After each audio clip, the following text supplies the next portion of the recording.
6টায় ছিল আমাদের ট্রেন, তাই রুম থেকে কিছু ব্রেকফাস্ট করে চলে এসেছি তাড়াহুড়ো করে রেডি হয়ে।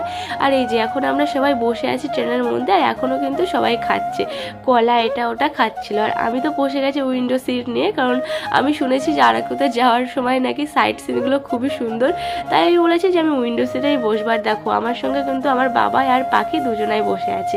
আর সত্যিই বলছি সাইট সিনগুলো মারাত্মক সুন্দর ছিল। আর এই যে ট্রেনের ভিতরে চিপস এটা ওটা আসছে, যেটা আমি কিনেছিলাম একটা চিপস, আর কিনেছিলাম একটা পপকর্ন।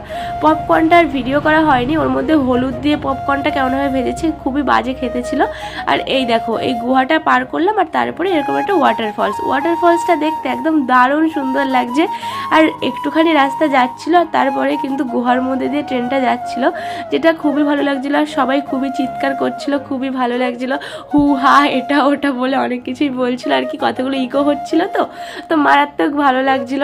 আর এই দেখো এখানে আমিও একটু হু হু করছি, মানে সবাই করছে, না করলে হয় বলো। আর এই দেখো এখানে দেখছি পাহাড় বয়ে বয়ে জল পড়ছে, খুবই ভালো লাগছিল।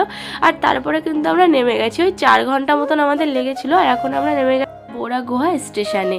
আর এখান থেকে আমাদের ড্রাইভার আগে থেকেই ঠিক করা ছিল, মানে গাড়ি, তার জন্য আর বেশি চাপ নিতে হয়নি। তো আমরা নেমে গাড়িতে উঠে গেছি, আর তারপরে ড্রাইভার আমাদেরকে নামিয়ে দিয়েছি এই যে এরকম একটা জায়গায়, আর বললো সামনেই বোরা কেভস। আর আমরা হেঁটে হেঁটে চলে গেছিলাম। আর এখানে তো বাম্বু বিরিয়ানি ফেমাস, দেখতেই পাচ্ছ এখানে বাম্বু বিরিয়ানিগুলো রেডি হচ্ছে। আর এই যে বোরা কেভস, আমরা বোরা কেভসের ভিতরে চলে আসলাম। আর এখানে সুন্দর সুন্দর ভিউ পয়েন্ট আছে, যেখান থেকে তোমরা পুরো নিচটা মানে দেখতে পারবে পাহাড়ের উপরে উঠে, দারুণ সুন্দর লাগছিল। আর এই যে এখন আমরা যাব একটা গুহার ভিতরে। প্রথমে আমি ভাবছিলাম যে কেমন গুহা হবে, তারপরে গিয়ে দেখলাম যে না, দারুণ সুন্দর। আর এই গুহার কিন্তু কোনো শেষ নেই, মানে আমি যতই যাচ্ছি ততই গুহা ততই গুহা। আমি তো হাফটা আর যেতে পারিনি, কিন্তু জিজু আর আমাদের বাবাই অনেক দূরে গেছিলো, মানে ওরা বললো যে ওর ভিতরে নাকি যতই যাচ্ছে ততই মানে ফাঁকা, মানে কোনো শেষ নেই ওর। তো ওরা লাস্টে যায়নি, ওরা ভেবেছিল শেষ করবে কিন্তু শেষ করতে পারেনি। আর আমি হাফটা গিয়ে আর উঠে আসতে পারছি না, মানে আমার এত পায়ে ব্যথা করছে। আর তারপরে দেখছি এখানে কোনো একটা ঠাকুরের মানে পুজোও করছিল, কি ঠাকুর সেটাও বুঝতে পারলাম না।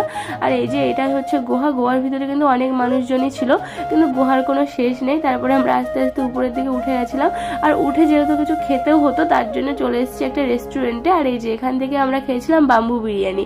আর বাম্বু বিরিয়ানিটা খেতে মানে মোটামুটি ভালোই ছিল, খুব একটা খারাপ ছিল না, আবার খুব একটা ভালোও ছিল না। আসলে এখানকার বিরিয়ানি আমাদের কলকাতার বিরিয়ানির মতন একদমই না, মানে পুরোটাই আলাদা। এখানে কোনো আতরের গন্ধ নেই, কোনো কিছুই নেই, মানে কেমন একটা যেন মশলা টশলা ছাড়া। তো আজকের মতন ভিডিওটা এই পর্যন্তই, যদি কিছু খারাপ লেগে থাকে তার জন্য সরি, দেখা হবে নেক্সট ভিডিওতে, টাটা।